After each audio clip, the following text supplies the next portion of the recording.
Hola, bienvenidos a la segunda parte de la clase 6 de algoritmos programación 3.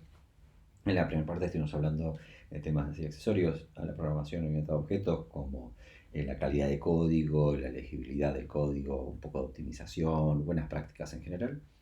Y hoy vamos mm, a, digamos, a hablar apenitas, ¿sí?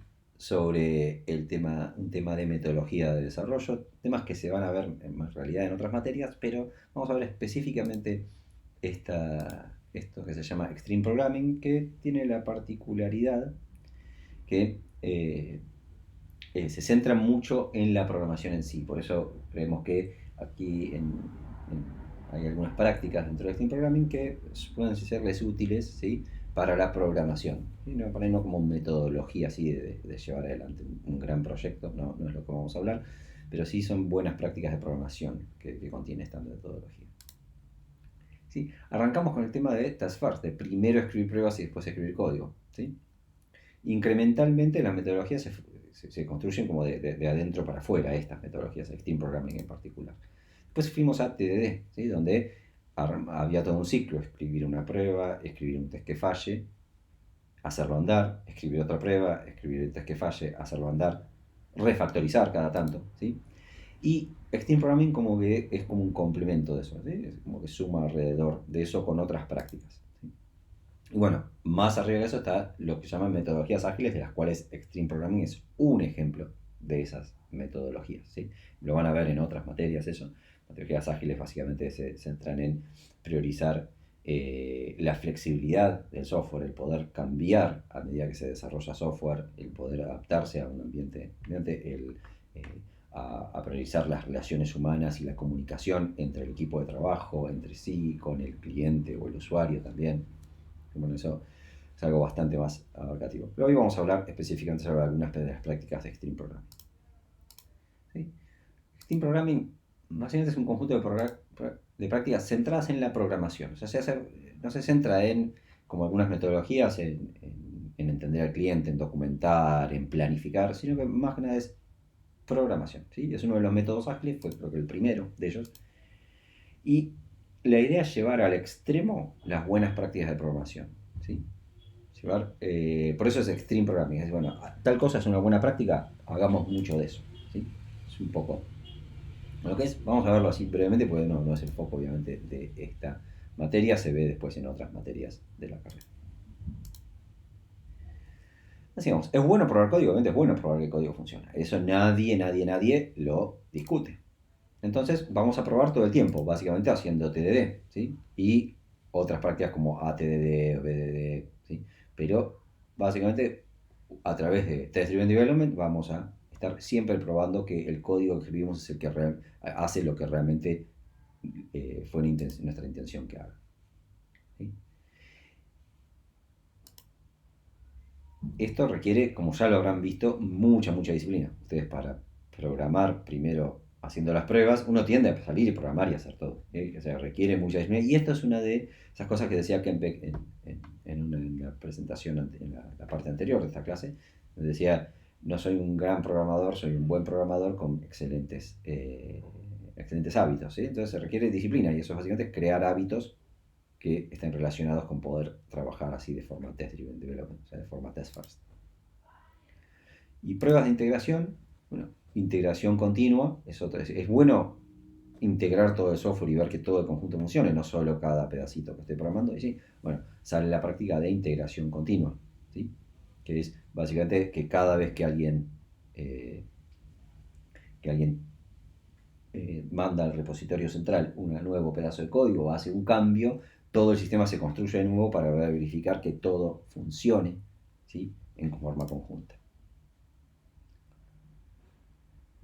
Esto básicamente lo que hace es evitar la complejidad de integrar código que viene de distintos lados, ¿no? Si yo tengo, como ustedes, 4 personas en un equipo de trabajo, 5 para el TP2, para el TP final, van a tener que eh, si cada uno programa lo suyo y está 2 semanas, una semana, 2 semanas programando y después se juntan y componen todo ese pedazo de código, va a haber un montón de inconsistencias y cosas complejas. Por eso es bueno que cada vez que alguien hace un pequeño cambio, verificar que eso coincide y encaja en todo el sistema general. Otras páginas es los diseños de software cambian, ¿sí? Entonces hagamos que el diseño evolucione con la programación, ¿sí? O sea, los propios programadores programan en Stream Programming. Programar es diseñar. No hay en Stream Programming un concepto de alguien hace el diseño, hace los UML, define cosas y después la gente menos experimentada ejecuta ese diseño. No, se programa a medida que se diseña a medida que se va programando, el diseño va evolucionando y lo hace, no hay diferencia entre el rol de un diseñador y un programador. Y esto, bueno, sí, ayuda a minimizar la documentación. El Stream Programming es una de las metodologías donde tratan de que también la documentación más importante sea el código en sí. Pues revisar si el código es bueno, está recomendable, decimos, por eso, vamos, es bueno, si decíamos que en la parte anterior de la clase que el código debería ser legible por personas principalmente. Bueno, está bueno antes de, cuando uno programa algo, que lo vea un compañero de trabajo, alguien del equipo, decir, sí, esto está bueno, esto se entiende. Acá, ¿qué quisiste hacer? O sea, el test anda, sé que funciona, pero ¿de qué estamos hablando? Bueno, revisar el código es bueno. Entonces, el Stream Programming propone revisar continuamente el código sobre lo que se llama el pair programming. El pair programming es básicamente dos personas frente a una computadora. Uno tiene el teclado, ¿sí? Que se le suele llamar el conductor, y el otro le va mirando lo que programa y le va aconsejando, diciendo, o sea, como que separa lo que es escribir el código de pensarlo. Digamos, como que hay la segunda persona que está, el que no está escribiendo el código en ese instante, está pensando sobre lo que hace el otro y revisándolo y tratando de entender lo que hace. Y la idea es que se da una interacción muy interesante sobre cómo va haciendo el código, ¿sí? La idea es muy bueno también para refactorizaciones, ¿sí? Porque enseguida va a seguir la necesidad. El que no está escribiendo el código va a tener una mirada diferente y entre las dos miradas van a llegar a código de mejor calidad. Otra práctica, a todo esto les recomiendo que lo intenten, ¿eh? Si se pueden juntar virtualmente, no van a ser presencial, pero compartiendo pantalla y algunas partes del trabajo práctico 2, programarla de a dos, especialmente por ahí las partes más complicadas, es muy muy interesante. Ustedes deberían poder... se inventó como una práctica presencial con el equipo de trabajo todos juntos, pero hoy en día cada vez más es necesario hacer esto en forma remota, ¿no? Y no solamente por el tema actual que estamos viviendo, sino porque cada vez más los equipos de trabajo son distribuidos en nuestra disciplina. Bien, ¿es bueno tener estándares para mejorar la comunicación? Sí, es excelente tener estándares. Entonces, el Steam Programming prevé fijar estándares muy precisos y estrictos, ¿sí? ¿El desarrollo incremental es positivo? Bueno, hacemos microiteraciones, trabajamos... los objetivos que se plantean no son el objetivo de acá a dentro de 2 meses. Es el objetivo de qué hacemos esta semana, ¿sí? Y después de cada semana de trabajo, revisamos, vemos qué funcionó bien, qué funcionó mal, reflexionamos sobre eso y proponemos qué hay que hacer la semana siguiente. Pero siempre tenemos un horizonte muy corto hacia adelante, con objetivos muy, muy concretos, para tratar de entender qué es lo que estamos, para poder tener el objetivo de eso que hacemos en ese tiempo corto, hacerlo lo mejor posible. Y no estar siempre preocupándose por la fecha de entrega final, los requisitos, sino hacer lo mejor posible la complejidad que tenemos en este momento, en esta semana, en esta iteración. Después se verá más adelante. Práctica. Bueno, ahí en Steam Programming fue una de las primeras metodologías donde se priorizaba muchísimo la simplicidad. Programar lo más sencillo que haya que funcione. Y después confiar en que podemos mejorarlo refactorizando y después asumiendo o adaptándonos a cosas más complejas a medida que tenemos esos requerimientos de otras cosas. Pero tratar de hacer lo más simple que resuelva el problema del momento. Y cuando venga otro problema que es más complejo, confiar en que tenemos las herramientas técnicas y metodológicas para adaptarnos a eso más complejo. Pero no tratar de ver la complejidad que necesitamos para lo que se va a desarrollar dentro de un mes. Ahora nos preocupamos por lo de ahora. Una cosa que en general proponen, en general las metodologías ágiles en general es no desarrollar por las dudas. Agrego este método o agreguemos esto, separemos este código en otro lado, porque por ahí después esto, y por ahí no. ¿Sí? Entonces tratemos de ver la complejidad de ahora. Y haciendo esto, en general hay menos código. Mientras menos código, menos cosas que funcionan. Entonces, una sigla en inglés, you ain't gonna need it, no lo vas a necesitar. O sea, si decimos, y por las dudas, ¿por qué no agregamos por las dudas? No, no existe por las dudas, al menos en este concepto de programación. Es difícil, o sea, cuando decimos simplicidad, hacer código simple no es que sea más fácil, es más difícil lo simple, pero rinde frutos. ¿Cómo se lleva el XP, el Extreme Programming, con la documentación? La idea es que casi todo esté en el código, ¿sí? O sea, que el código sea la misma documentación, haciendo código simple. En segunda medida, si necesitamos algo más, metemos comentarios, ¿sí? Después las pruebas unitarias son una parte fundamental, y pruebas, si hay pruebas de más alto nivel también, las pruebas son fundamentales como documentación, ¿sí? Y tema de documentación, digamos, es algo menos valioso. De hecho, algunos, no es que no sean valiosos los documentos o el UML en sí, sino como documentación. Muchas veces el UML se usa como forma de comunicación, cuando están hablando dos programadores, o cuando se está hablando el equipo en un pizarrón, en una pizarra, en un whiteboard, en una hoja de papel, en un doodle, donde sea. Por ahí se usa UML para ejemplificar cómo van a estar organizadas las clases, cómo va a ser un diagrama de secuencia, una interacción. Y hay algunos autores que decían, una vez que hiciste eso, quemalos esos diagramas. Porque después lo programaste y ese programa va a cambiar y van a quedar desactualizadas enseguida. O sea, el UML no se le da valor como en el Extreme Programming como documentación. No significa que no se use el UML, se usa para comunicación, para poder garabatear, y como usamos en la clase que escribimos, bueno, no tenemos pizarrón ahora, pero como lo mostramos a veces, para mostrar cómo es un diseño, lo mostramos con UML. Pero eso no significa que eso sea la documentación. Es comunicar cómo están organizadas las clases, cómo se da una secuencia, por qué estados pasa un objeto. Después, si eso sirve como documentación, el Extreme Programming propone no utilizarlo tanto para eso. Así que bien, básicamente, prácticas de UML, ¿de qué estamos hablando? Test Driven Development, ¿sí? Que vimos desde los primeros días de las clases. Integración continua, siempre juntar todo el software que hicimos y hacerlo andar junto continuamente. Sí, hay herramientas que automatizan esto, vamos a ver algunas de esas herramientas, si no se vieron ya, se van a ver en la práctica y las van a tener que usar para el trabajo práctico 2, van a ver que es muy, pero muy útil. Así no pasa eso de que uno viene y tiene un montón de código que tiene que hacer andar con el código de sus compañeros y falla, no. Integrar y de a pedazos pequeños. Hice un método nuevo, ya lo integro. Meto ese método y veo que no explote ninguna otra cosa, que no falle nada del sistema. Refactoring, siempre ir mejorando el código. Esto se lleva muy bien con Test Driven Development porque hacer un refactoring es mucho más relajado si tenemos buenos test unitarios. Y ver siempre la programación, ¿sí? Y revisar siempre el código, mirar de a dos el código lo más posible, ¿sí? Al extremo en Extreme Programming, ¿no? Programación al extremo, vamos a programar de a dos. Eso es lo que propone la metodología. Y abajo, bueno, es un poco como Extreme Programming es una de las metodologías ágiles. Hay un preconcepto así en mucha gente que, bueno, básicamente programar con metodologías ágiles es escribir código, nada de comentar, escribir código y nada más. Bueno, no, metodologías ágiles son mucho más de eso. Hay planificación, hay un montón de... Y no son fáciles de ejecutar, hay un montón de cosas que componen las metodologías ágiles. No es solamente no documentar o documentar poco. ¿Sí? Veamos, algunos temitas más para ir redondeando esta parte de la clase. Y algunas cosas ya se fueron diciendo en la práctica, en la teórica, pero ¿cuáles son los mandamientos?